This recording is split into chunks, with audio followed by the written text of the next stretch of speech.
बंजारन बहू। कमला एक बहुत स्वार्थी महिला है। उसने पैसों के लिए एक ऐसे इंसान से शादी की जो पहले से शादीशुदा और एक बच्चे का पिता भी था। कमला के पति को मरे हुए एक अरसा बीत गया है। अब वो अपने सौतेले बेटे वैभव के साथ रहती है। वैभव के दिल में अपनी माँ को लेकर इतना डर है कि वो अपनी माँ के सामने एक शब्द नहीं बोल पाता। उसकी माँ जो कहती है उसको सर झुकाकर वही मानना पड़ता है। वैभव, तुमने अभी तक घर का काम क्यों नहीं किया? तुमसे कितनी बार कहा है कि सूरज निकलने से पहले तुम घर की साफ सफाई पूरी कर दिया करो। वैभव कुछ नहीं बोलता, चुपचाप सर झुकाए अपनी माँ की बात सुनता रहता है। तभी पास में खड़ा नौकर सुखराम कहता है, मालकिन, वैभव बाबा को रात से तेज बुखार है, इसलिए वो सुबह जल्दी उठ नहीं पाए। उनके बदले मैं घर की साफ सफाई कर देता हूँ। इसे कोई बुखार नहीं है। मैं इसे अच्छी तरह से जानती हूँ। ये सब काम न करने के बहाने हैं।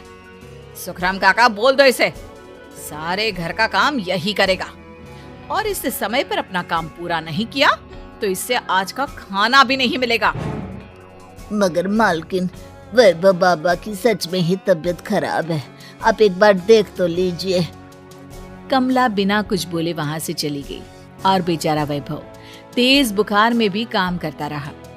कमला वैभव की शादी एक ऐसी लड़की से कराना चाहती थी जो अनपढ़ हो और कमला से इसी तरह डरे जिस तरह वैभव डरता है, ताकि वैभव की सारी जायदाद और धन दौलत उसकी मुट्ठी में रहे। लेकिन आज के जमाने में ऐसी लड़की मिलना मुश्किल है। कमला कार में यही सब कुछ सोचती जा रही थी कि तभी रास्ते में, अरे ड्राइवर, तुमने कार क्यों रोक दी? और ये इतना शोर कैसा? मैडम, आगे कुछ बंजारों का खेल चल रहा है, इसलिए भीड़ लगी है। मैं अभी भीड़ को साइड में करवाकर कार निकालता हूँ। ड्राइवर भीड़ को साइड करके कार निकालने की कोशिश करने लगा कि तभी कमला की नजर रस्सी पर चल रही एक फुलवा नाम की बंजारन पर पड़ी। क्यों ना मैं इस बंजारन की शादी वैभव से करा दूं? ये तो अनपढ़ लग रही है, मेरे पैरों तले दबकर भी रहेगी। मुझे अभी इसके माँ बाप से बात करनी होगी। ये सोचकर कमला ने उन बंजारों से बात की और उन्हें शाम को अपने घर बुलाया। फुलवा के माता पिता वहां उसे लेकर आ गए। उन्होंने इतना आलीशान घर पहले कभी नहीं देखा था। अच्छा हुआ आप लोग आ गए।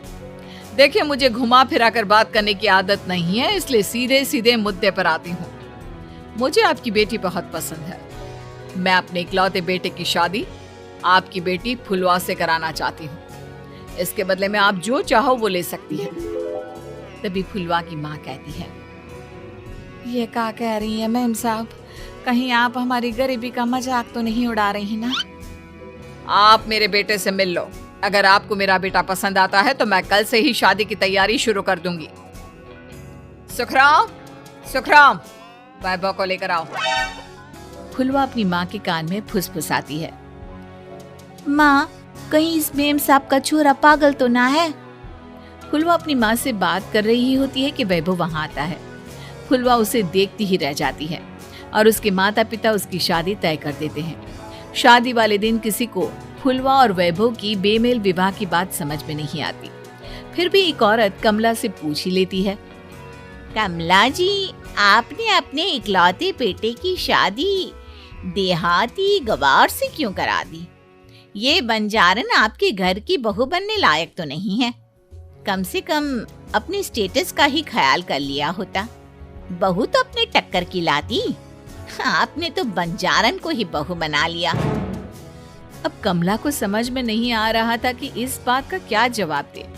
वो कुछ देर चुप रही और सोच समझ कर कहती है, बहन जी, आपको तो पता है आजकल के बच्चे किसी की बात कहाँ सुनते हैं।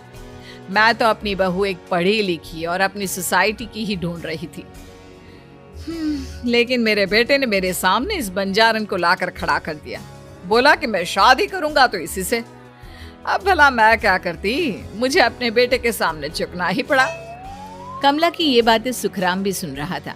उसने ये सारी बातें वैभव को जाकर बता दी। काका, मैं तो फुलवा को जानता भी नहीं, फिर माँ मेरे बारे में झूठ क्यों कह रही है? अरे बेटा, तुम कितने भोले हो, तुम्हें कुछ भी नहीं पता। तुम्हारे पिता अपनी सारी संपत्ति तुम्हारे नाम करके गए हैं।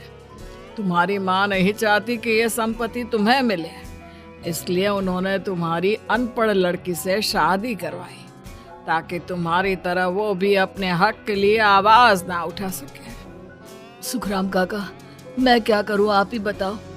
माँ के सामने आते ही मेरे हाथ पैर कांपने लगते हैं।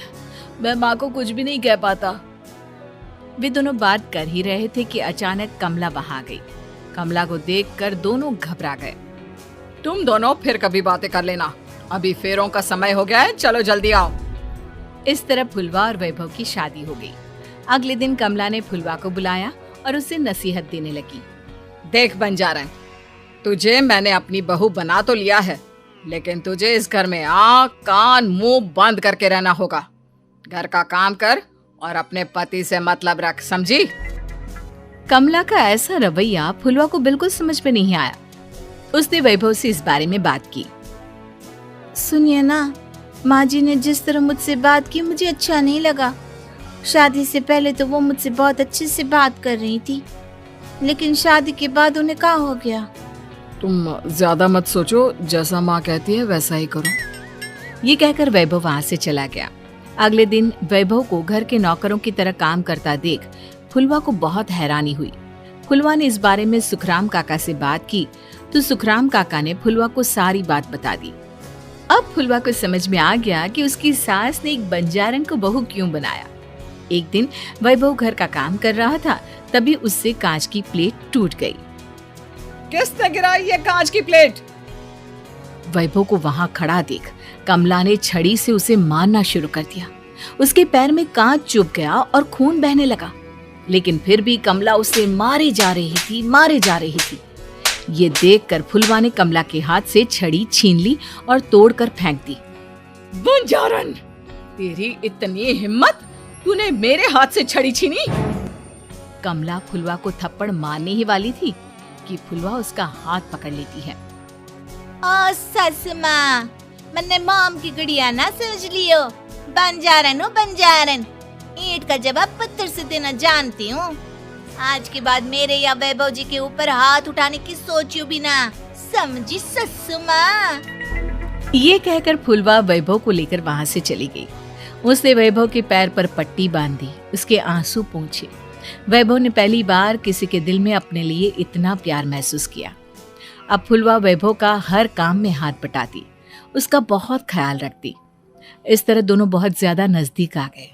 वहीं दूसरी ओर कमला सारी जायदाद अपने नाम करने की साजिश करने लगी। और एक दिन, वैभव, जल्दी बाहर आओ। कमला की आवाज सुनकर वैभव और फुलवा अपने कमरे से बाहर आ गए। जी माँ, आपने बुलाया? ये ले, इन कागजों पर साइन कर दे। वैभव कागजों पर साइन करने ही वाला था कि फुलवा वैभव के हाथ से पेन छीनकर कहती है, ना वैभव जी, आप इस पर हस्ताक्षर नहीं करेंगे। आओ बंजारन, मैं तुझसे बात नहीं कर रही। ये बात मेरे और मेरे बेटे के बीच की है।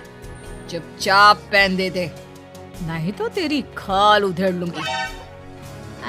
सस माँ, बंजारन की खाल इतनी भी ढीली ना होवे कि कोई भी उधेड़ लेवे। जो यकीन ना आता हो तो देख ले उतार के। और हाँ, बंजारन जरूर हूँ पर अनपढ़ ना हूँ। मन्ने भी पता है कि किसी भी कागज पर साइन करने से पहले उसे अच्छी तरह पढ़ लेवे हैं। पेन देती है या नहीं? ये कहकर कमला फुलवा को मारने आई तो फुलवा ने कमला को धक्का दे दिया और वो नीचे गिर गई। कमला डरकर वहां से भाग गई। अब फुलवा ने वो कागज उठाए और वैभव के साथ सीधा वकील के पास चली गई। वकील ने वो कागज देखी और फुलवा को बताया, वैभव के पिता की सारी जायदाद और संपत्ति वैभव के नाम है, लेकिन वैभव की सौतेली माँ इस संपत्ति को अपने नाम कराना चाहती है, इसलिए इन कागजों पर वो साइन करा रही थी। तो अब हमें क्या करना चाहिए वकील साहब? वकील ने फुलवा और वैभव को सब कुछ अच्छी तरह से समझा दिया। अब दोनों घर पर पुलिस को लेकर पहुंचे। कमला पुलिस को देखकर घबरा गई। पुलिस ने कहा, आपके नाम की कंप्लेंट हुई है, आपको हमारे साथ थाने चलना होगा। कंप्लेंट? कैसे कंप्लेंट? आप अपने सौतेले बेटे पर बहुत अत्याचार करती हो, धोखे से सारी जायदाद अपने नाम करा रही थी। अब नहीं इंस्पेक्टर साहब, जरूर ये मेरी बहू की कोई साजिश है, इसने गलत कंप्लेंट की है। मैडम, शिकायत आपकी बहू ने नहीं बल्कि आपके बेटे वैभव ने की है। कमला वैभव का नाम सुनकर दंग रह गई। जिस बेटे ने कभी उसके सामने सर नहीं उठाया था, आज वही बेटा उसके सामने पुलिस को लिए आया है। वैभव, तुम्हारी इतनी हिम्मत कि तुम पुलिस को ले आए? हाँ माँ, मैं लाया हूँ पुलिस को, और मेरे अंदर इतनी हिम्मत कभी ना आती अगर फुलवा मेरा साथ ना देती। आपने बंजारन बहू को लाकर अपने ही पैर पर कुल्हाड़ी मारी है माँ। मैडम, आपकी बात खत्म हो गई हो तो चलो हमारे साथ। वैभव, मुझे माफ कर दो, मुझे थाने मत भेजो। आज के बाद मैं तुम्हें कभी नहीं मारूंगी, तुम्हें कभी परेशान नहीं करूंगी, मुझे माफ कर दो। वैभव अपनी कंप्लेंट वापस ले लेता है और पुलिस वहां से चली जाती है। वैभव अपनी सौतेली माँ से कहता है, मैंने पुलिस को वापस तो भेज दिया है, लेकिन मैं आपको माफ नहीं कर सकता। आपने बचपन से आज तक कभी मेरे सर पर हाथ नहीं रखा, हमेशा मुझे मारती रही, नौकरों की तरह बर्ताव करती रही। आप इस घर में नहीं रह सकती, चली जाइए यहाँ से। कमला घर छोड़कर चली गई और सड़क किनारे खड़ी होकर सोचने लगी, काश मैंने वैभव को माँ की तरह प्यार किया होता तो आज मैं इस तरह से बेसहारा ना हो जाती।